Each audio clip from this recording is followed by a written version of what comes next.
नमस्कार दोस्तों, मैं सरोज पांडे। बागेश्वर धाम कैसे पहुँचे, ये मैं आप लोगों को थोड़ी जानकारी देना चाहता हूँ। क्योंकि मैं हाल में परसों मैं बागेश्वर कल कल मैं लौटा हूँ बागेश्वर धाम से। बहुत लोगों के मन में इच्छा होगी कि बागेश्वर धाम कहाँ पर है और वहाँ कैसे पहुँचें। खुद जब मुझे जाना था तो मुझे बहुत सारी दिक्कतों का सामना हुआ, क्योंकि मुझे सही रास्ता नहीं मालूम था।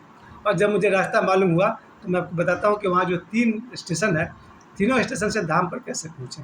क्योंकि हम खुद गए थे महोबा स्टेशन से उतर करके, और वहीं पर है कुछ दूरी पर छतरपुर स्टेशन है और तीसरा खजुराहो स्टेशन है। अब तीनों स्टेशन से बागेश्वर धाम कैसे पहुँचे, आइए मैं आप सभी को बताने वाला हूँ। और ये मेरा सौभाग्य रहा कि इस बार मैं बागेश्वर धाम जब मैं पहुँचा वहाँ पर, तो मुझे धाम पर सेवा करने का अवसर प्राप्त हुआ। ये मेरे लिए सबसे बड़े सौभाग्य की बात थी, क्योंकि जिस समय सभी लोग विशेष सभा में बैठे हुए थे, बागेश्वर धाम सरकार पंडित दीनदयाल शास्त्री जी, उस समय मुझसे किन्हीं सन्यासी ने कहा कि साधु जी थोड़ा सेवा करेंगे। हमने कहा हाँ जी ज़रूर करेंगे। तो जहाँ जो अन्नपूर्णा भंडार है, जहाँ पर बहुत सारा आटे की बोरियाँ रखी हुई है, बेसन की बोरियाँ रखी हुई है, चावल की बोरियाँ है, तो भंडार में थोड़ा सा कुछ बोरा में भर के 10 बोरा कुछ सामान था, उसको उठाकर यहाँ से 20-30 फीट दूर में जाके रखना था।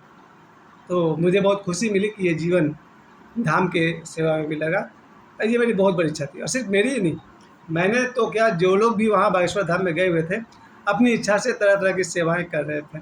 और भी जो महिलाएं थी, मैंने देखा वहाँ पर महिलाओं को 50-100 महिलाएं, कोई आटा गूंद रही है, कोई पूरी छान रही है, कोई पूरी बेल रही है, कोई सब्जी बना रही है। यानी ये जो भंडारा जो चल रहा है सैकड़ों लोगों का, उस भंडारा को बनाने में सभी महिलाएं अपने तरफ से प्रयास कर रही है, सेवा कर रही है, और मुझे भी मौका मिला है वहाँ पर सेवा करने का। इसके अलावा जब हम लोग धाम पर पहुँचे थे, उसके ठीक पहले, जस्ट गेट कहिए या गेट से भी और पहले कहिए, जैसे ही हम लोग ऑटो से उतरे हैं, तो वहाँ पर खीर बाँटा जा रहा था। उनके जन्मदिन के अवसर पर 4 जुलाई 2024 खीर बाँटा जा रहा था। वहाँ पर जो लोग भी आते थे सबको खीर दिया गया। तो समझिए कि मेरा मुँह मीठा वहीं कर दिया गया, मेरा स्वागत खीर से हुआ। हम थे, मेरी बेटी थी, हम लोगों ने खीर लिया और अपने मुँह मीठा किए। फिर वहाँ से हम लोग अब यहाँ से धाम में हम लोग प्रवेश करना शुरू कर दिए। लेकिन धाम में पहुँचे कैसे, ये चिंता मेरे मन में 2 साल से थी। 2 सालों से मैं सोचता था कि जो बागेश्वर धाम है वो मध्य प्रदेश में कहाँ पर है। तो मैं चूँकि धनबाद से हूँ, तो धनबाद से मुझे ये पता करना था कि धनबाद से कोई ट्रेन है। नज़दीक में 3 स्टेशन है बागेश्वर धाम का, या तो खजुराहो रेलवे स्टेशन, या छतरपुर रेलवे स्टेशन, या फिर महोबा जो यूपी का बॉर्डर के पास है। अब मैं धनबाद से हूँ, धनबाद से सीधा ट्रेन मुझे मिला महोबा का। अब मैं अपनी रास्ता बताता हूँ, फिर आपके लिए बताता हूँ। आप पूरे इंडिया में कहीं भी रहते हैं, आपके स्टेशन से कोई ना कोई ट्रेन या तो खजुराहो जाती होगी, या तो छतरपुर जाती होगी, या महोबा जाती होगी। तो सबसे पहले तो मैं बताऊंगा खजुराहो वाले के लिए कि अगर आपके शहर से कोई ट्रेन अगर खजुराहो जा रही है, तो आप खजुराहो में उतरिए, वहाँ से बाहर में ऑटो पकड़िए, और ऑटो आपको सीधे बागेश्वर धाम ले जाकर उतार देगा। किराया मुझे पता नहीं है, अधिक से अधिक 40-50 रुपये लगने वाला है। अब जिन लोगों का ट्रेन ऐसा है कि वो छतरपुर उतर सकते हैं, वो भी अपने सिटी से आप देखिए कोई ट्रेन वहाँ पर छतरपुर जाती है, आप छतरपुर में उतरिए, छतरपुर स्टेशन से बाहर निकलिए, वहाँ से ऑटो पकड़िए, 40 या 50 रुपये लेगा, वो धाम पर पहुँचा देगा। तीसरा रूट मेरा था जिससे हम गए थे। हम जो धनबाद में हम लोग रहते हैं झारखंड में, धनबाद झारखंड से या तो मेरे पास रास्ता था कि मैं यहाँ से आसनसोल टू खजुराहो ट्रेन पकड़ूँ, जो वीकली है, शनिवार को है। मेरे एक बड़े भैया है यहाँ पर, वकील हैं, और एडवोकेट BK सिन्हा। तो मैं उनसे पूछा था कि कैसे जाऊँ, तो उन्होंने बताया कि भाई हम लोग तो आसनसोल टू जाते हैं। तो उन्होंने हमको रास्ता बताया था कि धनबाद से पहले आसनसोल जाइए, और वहाँ पर 8 बजे रात को ट्रेन है जो आसनसोल से खजुराहो जाएगी वीकली शनिवार को। तो एक प्लान तो मेरा ये था। दूसरा, मेरी बेटी की जो अपनी जानकारी थी, उसने सर्च किया कि नहीं धनबाद से महोबा के लिए ट्रेन है। तो हम लोगों ने जो रास्ता चुना, ये ट्रेन लगभग डेली है, धनबाद टू महोबा, या वीकली है, वीकली तो नहीं है लेकिन लगभग डेली है। तो यहाँ से हम लोग धनबाद से, या एक दिन छोड़ के, सप्ताह में 3 दिन है। साक्षी क्या है, रियल जानकारी क्या है बेटा? ठीक है, तो धनबाद से हम लोग महोबा के लिए ट्रेन पकड़े। रात को यहाँ पर 10:20 में ट्रेन थी धनबाद से महोबा, तो रात को 10:20 हम लोग 3 तारीख को पकड़े ट्रेन। अगला दिन दिन में 12 बजे 1 बजते बजते हम लोग पहुँच गए थे महोबा स्टेशन। यानी कि जर्नी 13 से 14 घंटे के बीच की जर्नी। महोबा जो यूपी का बॉर्डर है, वहाँ उतरने के बाद मुझे भी सोचना पड़ा कि अब धाम पर जाएंगे क्या करें। बरसात का मौसम भी था, बारिश भी हो रही थी। खैर, महोबा स्टेशन से हम लोग बाहर निकले हैं। वहाँ ऑटो वाले बहुत सारे थे। याद रखिए, जो महोबा में उतरेंगे उनके लिए मैं बता रहा हूँ। महोबा स्टेशन से बाहर निकलिए, वहाँ आपको बहुत सारे ऑटो मिलेंगे। ऑटो पकड़िए, ऑटो से जाइए आप बस स्टैंड। बस स्टैंड 2 है। एक है सरकारी बस, जिसको एसटी बोलते हैं, स्टेट ट्रांसपोर्ट, और दूसरा होता है प्राइवेट बस।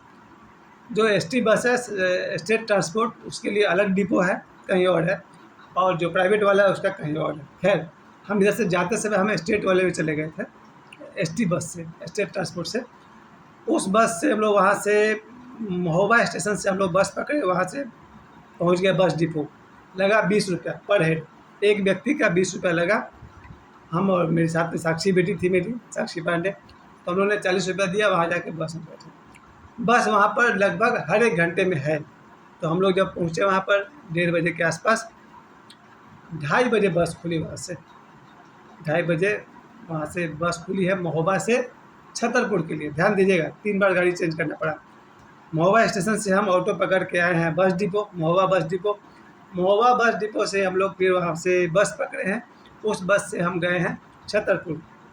छतरपुर यानी बस डिपो के पास। छतरपुर बस डिपो में उतरे कितना देर में, 1.5 घंटा में। यानी 52 किलोमीटर की यात्रा थी। 50 और 2 52 किलोमीटर। हम लोग को भाड़ा लगा था 70 रुपया, 70 रुपये लगा एक आदमी का। तो हम लोग 70-75 रुपये दे करके पहुँच गए हैं छतरपुर। छतरपुर में उतरने के बाद अब वहाँ से ऑटो पकड़े, और वो ऑटो लेकर के हम लोग को गया छतरपुर से बागेश्वर धाम। मुझे लग रहा है कम से कम 23 या 25 किलोमीटर दूर है। छतरपुर बस डिपो से बागेश्वर धाम 23 या 25 किलोमीटर दूर है, और वहाँ भाड़ा है 50 रुपया। कोई 40 भी ले लेता, लेकिन 50 रुपये था। तो 50 रुपया भाड़ा दिए, वहाँ से हम लोग पहुँच गए धाम पर। इन शॉर्ट, महोबा जाने वाले को पहले महोबा से बस डिपो जाना होगा ऑटो से, बस डिपो से छतरपुर जाना होगा, और छतरपुर से धाम पर जाना होगा। जो खजुराहो से जाएंगे, ट्रेन से खजुराहो उतरिए, एक बार ऑटो पकड़िए, धाम पहुँच जाइएगा। छतरपुर जो उतरेंगे, छतरपुर में उतरिए, एक बार ऑटो पकड़िए, धाम पर पहुँच जाइएगा। यानी ज़्यादा सुविधा उनको है जो या तो खजुराहो डायरेक्ट ट्रेन से जाएंगे या छतरपुर जाएंगे। जो महोबा जाएंगे उनको 3 बार चेंज करना पड़ेगा, एक बार ऑटो से, फिर बस से, फिर ऑटो से, तो आप पहुँचेंगे धाम पर। धाम पर पहुँचने के बाद सबसे पहली बात कि वहाँ पर रहने की व्यवस्था बिल्कुल मुफ्त है। कहीं भी रहिए, बहुत जगह वहाँ पर पंखे लगे हुए हैं, शेड बना हुआ है, जहाँ वैष्णो बाबा का सत्संग होता है या दिव्य दरबार लगता है, कोई रोक टोक नहीं है। हर तरह की सुविधा है। वहाँ जाइए, रात भर रहिए, सोइए। 3 समय वहाँ पर भंडारा चल रहा है। सुबह का नाश्ता में वही पूरी सब्जी, दोपहर का भोजन में पूरी सब्जी, रात को ही पूरी सब्जी, खिचड़ी वगैरह भी है। भोजन के लिए आप निश्चिंत रहिए, भोजन तीनों समय वहाँ आपको मिलता रहेगा। रहने के लिए निश्चिंत रहिए, कहीं भी जाइए, सो जाइए धाम पर। और सुबह कहीं पर 10 रुपया दे करके, बहुत सारा सैकड़ों इंतजाम है, जहाँ लिखा हुआ है शौचालय स्नान की व्यवस्था है। 10 रुपया दीजिए, शौचालय हो जाएगा। 10 रुपया दीजिए, स्नान कर लीजिए। और अगर आपके पास थोड़े पैसे हैं तो डॉर्मेट्री व्यवस्था है, जहाँ पर एक हॉल में बेड लगा हुआ है, गद्दा बिछा हुआ है ज़मीन पर।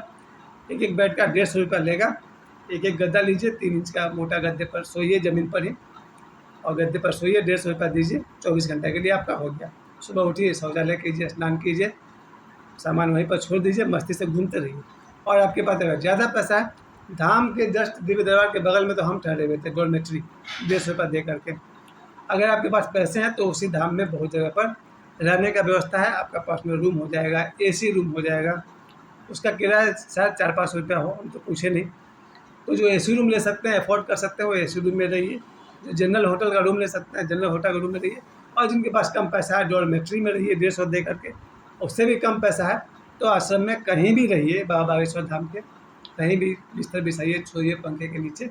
आप लोग देखेंगे हॉल उनका।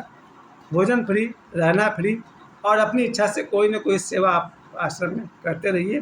और सबसे बड़ी बात आज भी मैं कहता हूँ, बागेश्वर धाम एक ऐसा धाम है जहाँ पर दादा गुरु जी की मूर्ति है, वहीं सन्यासी बाबा की समाधि है, वहीं बालाजी हनुमान जी का मंदिर है। वहाँ पहुँचने के बाद आपके शरीर के या मन के सारे दुख संकट पूरे न भी मिटे, 50% 40% ज़रूर मिटेंगे, क्योंकि आपने तप किया है, तीर्थ गए हैं। बाकी अपने सत्कर्मों से, दान से, पुण्य से, तपस्या से, अच्छे कर्मों से अपने दुखों को कम करिए। तो आप सभी ने मुझे समय दिया, इसके लिए बहुत बहुत धन्यवाद और सीताराम।